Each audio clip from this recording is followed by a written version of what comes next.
नमस्कार, capital TV में आपका स्वागत है और मैं आपके साथ प्रिया बिस्ट।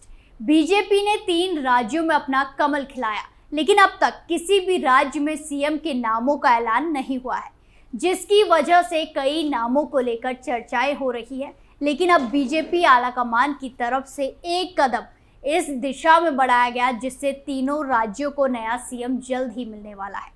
बीजेपी के इस प्लान से कांग्रेस के होश उड़ गए और जिन धुरंधरों को बीजेपी ने उतारा है वो ही अब सीएम का फैसला करेंगे। जेपी नड्डा और अमित शाह ने दिल्ली में ऐसा खेल कर दिया है जिससे कांग्रेस बुरी तरह से बौखला गई है। एक तरफ कांग्रेस सिर्फ अनुमान लगाती रही तो दूसरी तरफ से बीजेपी के आलाकमान ने ऐसा खेल कर दिया कि अब सोचते रह गए। दरअसल अब पार्टी ने तीनों राज्यों के लिए 3-3 पर्यवेक्षक नियुक्त किए हैं। मध्य प्रदेश में मनोहर लाल खट्टर, के लक्ष्मण और आशा लकड़ा पर्यवेक्षक बनाए गए हैं।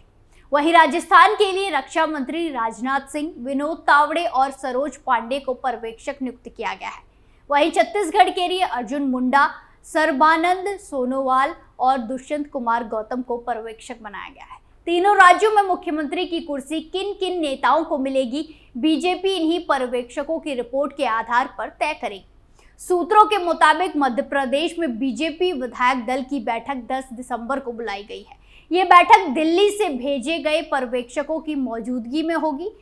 सीएम के नाम पर सस्पेंस रविवार 10 दिसंबर तक समाप्त होने की उम्मीद है। राजस्थान में ऑब्जर्वर नियुक्त होने के बाद रक्षा मंत्री राजनाथ सिंह ने छत्तीसगढ़ के ऑब्जर्वर अर्जुन मुंडा ने मुलाकात की है। मध्य प्रदेश, राजस्थान और छत्तीसगढ़ के विधानसभा चुनाव में बीजेपी ने बड़ी जीत हासिल की है। तीनों ही राज्य में बीजेपी ने संभावित मुख्यमंत्री का नाम ऐलान नहीं किया था। हालांकि मध्य प्रदेश में शिवराज सिंह चौहान जीत की क्रेडिट लेने में लगे हैं, तो वहीं राजस्थान में वसुंधरा राजे और छत्तीसगढ़ में रमन सिंह। चुनाव में बड़ी जीत के बाद से ही शिवराज सिंह चौहान लगातार जनता के बीच देखे जा रहे हैं। वो वीडियो माध्यम से भी मध्य प्रदेश की जनता से जुड़े हुए हैं। राजस्थान में हाई वोल्टेज ड्रामा। राजस्थान को लेकर तो बीते कुछ दिनों हाई ड्रामा देखा गया। यहां पूर्व सीएम वसुंधरा राजे ने अपने समर्थक विधायकों को लेकर किनारा पकड़ लिया है, जिससे बीजेपी की मुश्किलें और बढ़ी। उन्होंने अपने समर्थक विधायकों को रिजॉर्ट तक में शिफ्ट करा दिया। हालांकि बाद में हाईकमान के बुलावे पर वो दिल्ली भी आई, लेकिन मुलाकात के बाद वो मुस्कुराते हुए बाहर निकली, जिससे उनके सीएम बनने की अटकलें तेज हो गई। अगर बात करें मध्य प्रदेश की, तो यहाँ पर सीएम फेस नरेंद्र सिंह तोमर, केंद्रीय मंत्री प्रहलाद सिंह पटेल और शिवराज सिंह चौहान को माना जा सकता है। राजस्थान में सीएम फेस बाबा बालकनाथ, वसुंधरा राजे को माना जा रहा है और छत्तीसगढ़ में संभावित सीएम फेस प्रदेश अध्यक्ष अरुण साव, गौतमी साय, पूर्व मंत्री लता उसेड़ी, रमन सिंह है और यही लोग अपनी रिपोर्ट में सीएम के फेस का चुनाव करेंगे। सांसदों को खाली करना होगा आवास। एक तरफ बीजेपी ने बड़ा खेल कर दिया है, तो वहीं दूसरी तरफ बीजेपी से इस्तीफा देने वाले बीजेपी सांसदों को घर खाली करना होगा। दरअसल पिछले दिनों 5 राज्यों में संपन्न हुए विधानसभा चुनाव में भारतीय जनता पार्टी बीजेपी की तरफ से 4 केंद्रीय मंत्रियों के साथ ही 21 सांसद चुनाव मैदान में उतरे थे, जिसमें से 12 सांसदों को जीत मिली और उनमें से 11 सांसदों ने जीत के बाद सांसदी से इस्तीफा दे दिया था। अब सूत्रों के हवाले से खबर है कि लोकसभा आवास समिति ने विधानसभा चुनाव जीतने के बाद संसद सदस्यता से इस्तीफा देने वाले उन सभी बीजेपी सांसदों को 30 दिन के में सरकारी आवास खाली करने का नोटिस दिया है। इनमें से 8 सांसदों को लोकसभा आवास समिति पुल से आवास आवंटित किया गया था, जबकि 3 सांसद केंद्रीय मंत्री हैं, इसीलिए उन्हें शहरी विकास मंत्रालय से आवंटन मिलता है। सूत्रों का कहना है कि नियम सिर्फ विपक्षी सांसदों के लिए ही नहीं, सभी के लिए समान है। जिन लोकसभा सांसदों को 30 दिन में घर खाली करने का नोटिस दिया गया है, उसमें राकेश सिंह, गौतमी साय, अरुण साव, रीति पाठक, बाबा बालकनाथ, राजवर्धन सिंह राठौर, दिया कुमारी और उदय प्रताप सिंह शामिल हैं। इससे पहले राष्ट्रपति द्रौपदी मुर्मू ने केंद्रीय मंत्री नरेंद्र सिंह तोमर, प्रहलाद सिंह पटेल और रेणुका सिंह का इस्तीफा स्वीकार कर लिया। इन तीनों मंत्रियों ने हाल में विधानसभा चुनाव में जीत हासिल की थी। इस्तीफा स्वीकार किए जाने के साथ ही राष्ट्रपति ने जनजातीय कार्य मंत्री अर्जुन मुंडा को कृषि मंत्रालय का अतिरिक्त प्रभार सौंप दिया।